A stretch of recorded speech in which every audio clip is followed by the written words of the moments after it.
بسم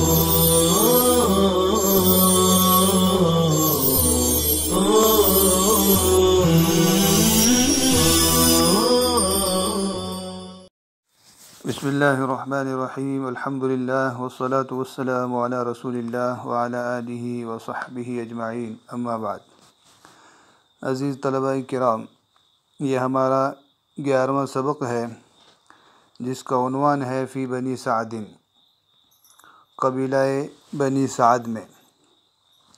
اس سبق میں رسول کریم صلی اللہ علیہ وآلہ وسلم کی دائی حضرت حلیمہ سعدیہ رضی اللہ عنہا مکہ آ کر شیرخوار بچوں کی تلاش کرنے اور پھر رسول اللہ صلی اللہ علیہ وسلم کو اپنے ساتھ لے جانے کا واقعہ بیان کرتی ہے۔ اسی طریقے سے آپ صلی اللہ علیہ وآلہ وسلم جتنے سال حضرت حلیمہ سعدیہ رضی اللہ عنہا کے پاس رہے، ان سالوں میں حلیمہ سعدیہ نے آپ صلی اللہ علیہ وآلہ وسلم کی وجہ سے جو برکتیں، جو بھلائیاں اور جو آسودگیاں دیکھیں، ان کا بیان ہے۔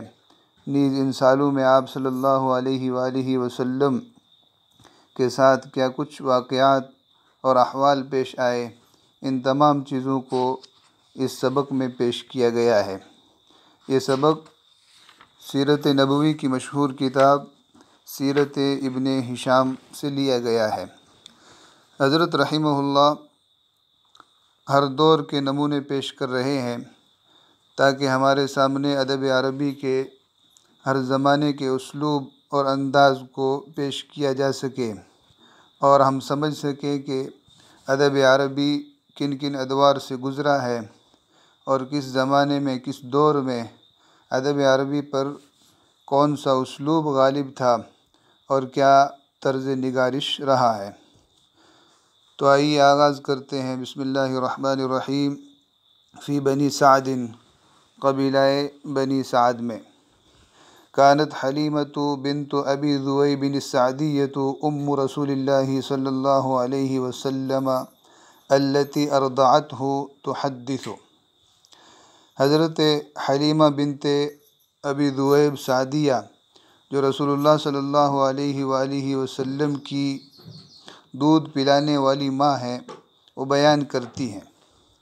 حلیمہ یہ کانت کا اسم ہے، سعدیہ یہ حلیمہ کی صفت ہے، اور ام رسول اللہ یہ حلیمہ سے بدل واقع ہوگا، اور التی ارضعته یہ ام موصوف کی صفت ہے۔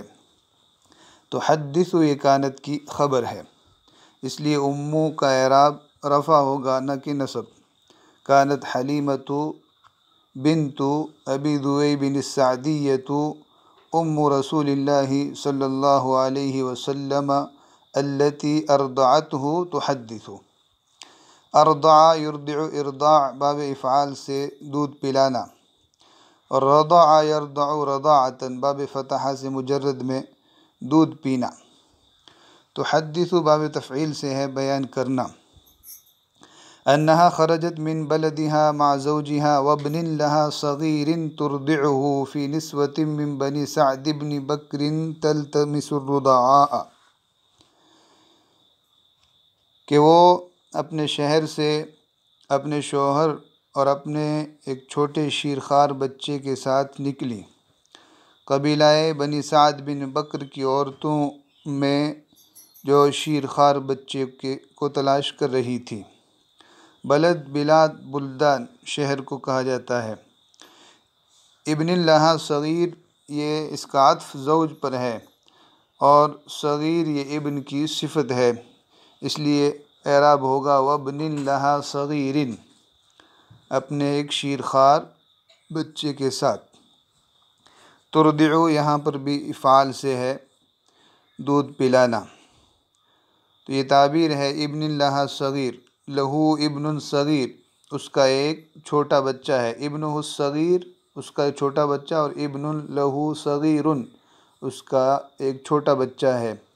صغیر کی جمع صغار آتی ہے۔ تلتمس التمس یلتمس التماس باب افتعال سے ہے تلاش کرنا، ڈھونڈنا۔ رضاع یہ رضیع ان کی جمع ہے، اور رضیع شیرخوار دودھ پیتے بچے کو کہا جاتا ہے۔ قالت وذلك في سنة شهباء لم تبق لنا شيئا۔ حلیمہ فرماتی ہیں ہمارا یہ سفر ایک قحط رسیدہ سال میں ہوا جس نے ہمارے لیے کوئی چیز باقی نہیں چھوڑی تھی۔ سنتن سنون اور سنوات سال کو کہا جاتا ہے۔ شہبا یہ اشہب کی تانیث ہے، اور نیچے حضرت فرماتے ہیں سنتن مجدبہ لا خضرت فیہا ولا مطر، ایسا قحط رسیدہ سال جس میں نہ ہریالی ہو اور نہ بارش ہو۔ تو فی سنتن شہباء، سنتن یہ منصرف ہے اور شہباء غیر منصرف ہے، اس لیے اس پر ہم نے اعراب شہباء پڑھا۔ لم تبقی لنا شیئا، ابقا یبقی ابقاء، باقی رکھنا، پیچھے چھوڑنا۔ شیئا یہ تبقی کا مفعول بہ ہے۔ تو اس سال کی کیفیت بیان فرما رہی ہے کہ اتنا زیادہ قحط رسیدہ سال تھا، اتنی زیادہ قحط سالی تھی کہ کسی قسم کی نہ کوئی ہریالی اور سبزی باقی تھی اور نہ بارش اور پانی، جس کی بنا پر سارے کے سارے جانور کمزور اور لاغر تھے، اور لوگوں کو کھانے پینے کی بھی بہت پریشانیاں تھیں۔ تو ایک ایسے سال میں شیرخوار بچوں کی تلاش میں یہ سب عورتیں اپنے وطن سے نکلی اور مکہ آئیں۔ قالت فخرجت على أتان لي قمراء معنا شارف لنا والله ما تبض بقطرة وما ننام ليلنا أجمع من صبينا الذي معنا من بكائه من الجوع۔ حضرت حلیمہ فرماتی ہے میں ایک سفید مائل بسبز گدھی پر سوار ہو کر نکلی، ہمارے ساتھ ہماری ایک بوڑھی اونٹنی بھی تھی، قسم بخدا اس سے دودھ کا ایک قطرہ بھی نہیں رستا تھا، اور ہم پوری رات اپنے اس بچے کی بنا پر نہیں سو پاتے تھے جو ہمارے ساتھ تھا، بھوک کی وجہ سے اس کے رونے کی بنا پر۔ اتان جمع اتن گدھی کو کہا جاتا ہے۔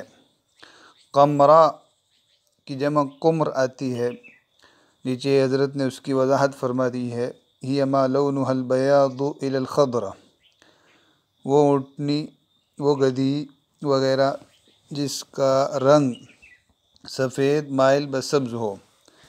مذکر کے لیے کہا جاتا ہے حمار اقمر، سفید مائل بسبز گدھا، اور مؤنث کے لیے کہا جاتا ہے اتان قمراء، سفید مائل بسبز گدھی۔ اتان یہ مؤنث ہے معنوی اعتبار سے۔ شارف جمع شوارف، المسنۃ الحریمۃ من النوق، بوڑھی اونٹنی کو شارف سے تعبیر کیا جاتا ہے۔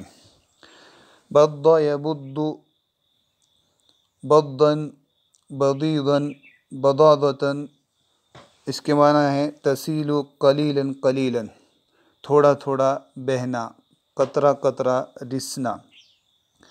تو فرماتی ہیں واللہ ما تبض بقطرۃ، اس سے ایک قطرہ بھی نہیں نکلتا تھا، اس سے ایک قطرہ بھی نہیں رستا تھا۔ قطرۃ کی جمع قطرات، پانی یا دودھ وغیرہ کے ایک چھوٹے سے حصے کو قطرہ کہا جاتا ہے۔ وما ننام لیلنا اجمع، اجمع یہ لیلنا کی تاکید ہے، ہم پوری رات نہیں سو پاتے تھے۔ من صبینا الذی معنا، صبی کی جمع صبایا، بچوں کو کہا جاتا ہے۔ جوع جاع یجوع جوعا، بھوک کو کہا جاتا ہے۔ ما فی ثدیی ما یغنیہ وما فی شارفنا ما یغذیہ، قال ابن ہشام ویقال یغدیہ، نہ تو میری پستانوں میں اتنا دودھ تھا جو اس کے لیے کافی ہو، اور نہ ہماری اونٹنی میں ہی اتنا دودھ تھا جو اس کو غذا فراہم کرے یا ایک وقت کا کھانا فراہم کر سکے۔ ثدیون کی جمع اسدن اور سدی آتی ہے، پستانوں کو کہا جاتا ہے۔ اغنا یغنی اغنا کافی ہونا، یغذی غذا یغذی تغذیہ غذا فراہم کرنا، اور غدا یغدی تغذیہ صبح کے وقت کا کہ کھانے کے لیے کافی ہونا، ایک وقت کا کھانا مہیا کرنا۔ تو یہ جو لفظ ہے اس کو یغذی بھی پڑھا گیا ہے اور یغدی بھی پڑھا گیا ہے۔ یغذی ہو تو غذا سے ہے، غذا فراہم کرنا، اور یغدی ہو تو غدا سے ہے، صبح کے وقت کے کھانے کے لیے کافی ہونا۔ وَلَكِنَّا كُنَّا نَرْجُو الْغَيْثَ وَالْفَرَجَ، لیکن ہم بارش اور آسودگی کے امیدوار تھے۔ رجا یرجو رجاءً امید کرنا، غیث بارش کو کہا جاتا ہے، فرج آسودگی کشادگی کو کہا جاتا ہے، را کے فتحہ کے ساتھ۔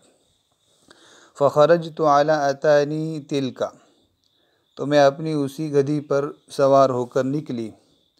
فلقد ادمت بالركب حتى شق ذلك عليهم ضعفا وعجفا حتى قدمنا مكة نلتمس الرضعاء۔ فرماتی ہے کہ میں نے قافلے والوں کو تاخیر کا شکار کر دیا، یہاں تک کہ یہ سفر اس اونٹنی کے کمزوری اور لاغری کی بنا پر ان پر بڑا شاق اور دشوار گزرا، یہاں تک کہ ہم شیرخوار بچوں کی تلاش میں مکہ پہنچ گئے۔ ادم تو یہ یا تو ادامہ یدیم ادامت سے ہے، اطلت علیہم المسافت، مسافت کو سفر کو طویل کر دینا، لمبا کر دینا، اور بعض علماء فرماتے ہیں یہ باب افعال دال کے بجائے ذال ہے، ادامہ سے پھر ہوگا ازمت بالرکب، ازمت بالرکب یعنی اس گدھی نے قافلے والوں کو تاخیر کا شکار کر دیا یا اسے تھکا دیا۔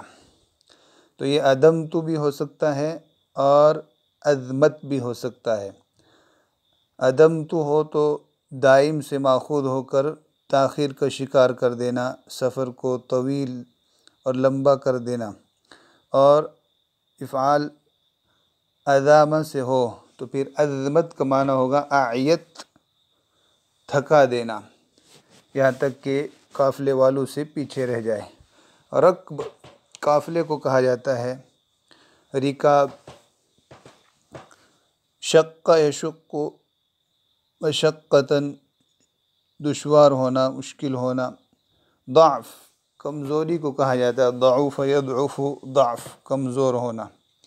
عجفاً ہزالاً، عجف یعجف عجفاً لاغر ہونا، کمزور ہونا۔ قدم یقدم قدوم آنا، قدمنا مکہ تھا، ہم مکہ آئے، اور نا ضمیر سے حال ہے، نلتمس الرضعاء شیرخوار بچوں کی تلاش میں۔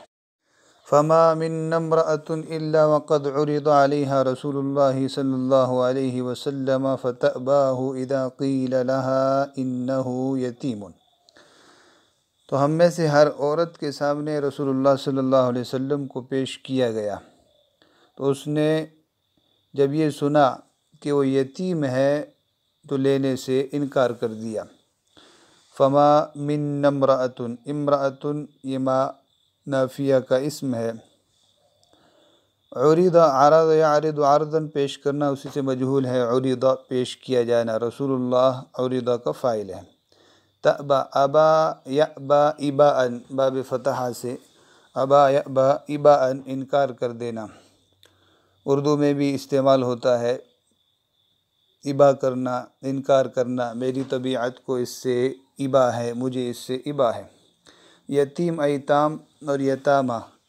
قیل لها انہ یتیم، قال اور اس کے مشتقات کے بعد ان پڑھا جاتا ہے، اس لیے قیل انہ یتیم پڑھا گیا، اور یتیم ان کی خبر ہے۔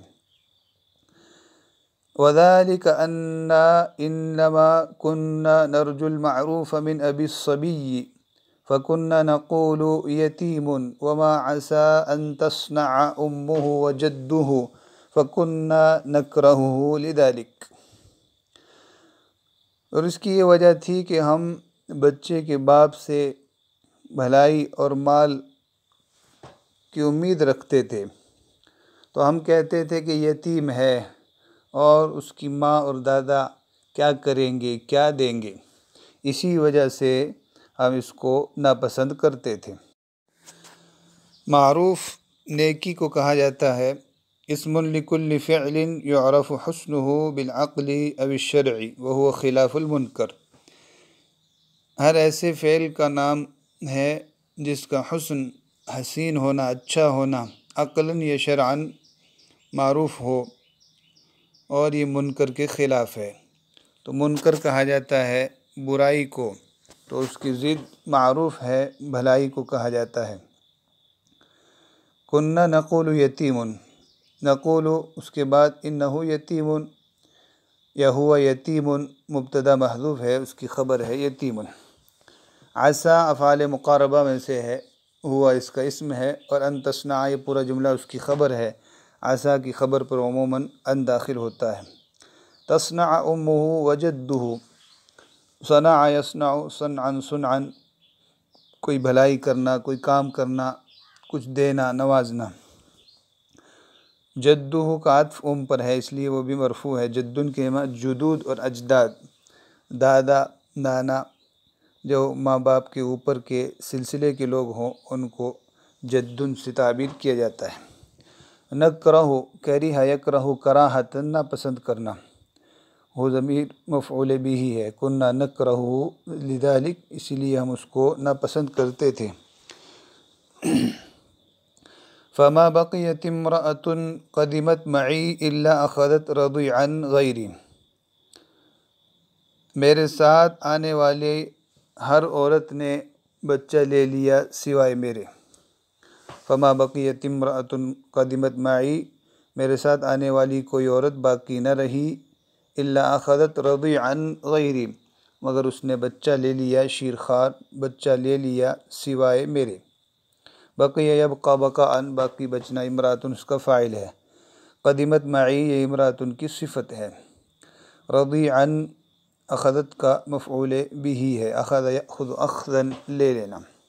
تو حلیمہ فرماتی ہے کہ ہر عورت کو شیرخوار بچہ مل گیا، لیکن مجھے ابھی تک کوئی شیرخوار بچہ نہ ملا، صرف یہی یتیم صلی اللہ علیہ وسلم تھے جس کو لینے سے ہر عورت انکار کر رہی تھی۔ فلما اجمعنا الانطلاق قلت لصاحبی واللہ انی لأکرہ ان ارجع من بین صواحبی ولم اخذ رضیعا۔ فرماتی ہے کہ جب ہم لوگوں نے واپسی کا پختہ ارادہ کر لیا، واپسی کا پختہ ارادہ کر لیا، اجمعنا الانطلاق، انطلاق چلنا، واپس جانا، اجمع اجماع سب کا متفق ہونا، تو اجمعنا الانطلاق ہم نے واپسی پر اجماع کر لیا، واپسی پر اتفاق کر لیا، واپس جانے کا پختہ عزم و ارادہ کر لیا۔ تو قلت لصاحبی، صاحب یہاں شوہر کے معنی میں ہے، ساتھ والا، اس کی جمع صحب، اصحاب، صحابہ متعدد جمع آتی ہیں۔ صواحب یہ صاحبۃ کی جمع ہے، سہیلیاں، ساتھ والیاں۔ واللہ لأذهبن إلى ذلك اليتیم فلآخذنہ، قسم بخدا میں ضرور جا کر اس یتیم کو لے لوں گی۔ لأذهبن إلى ذلك اليتیم فلآخذنہ، ضرور اس یتیم کے پاس جا کر اسے لے لوں گی۔ تو یہ حضرت حلیمہ نے اپنے شوہر سے کہا کہ سب کو تو بچے مل گئے لیکن مجھے کوئی بچہ نہ ملا، تو میں بغیر کسی شیرخوار بچے کے لیے ہوئے واپس جانے کو پسند نہیں کرتی، اس لیے اسی بچے کو چاروں ناچار لوں گی۔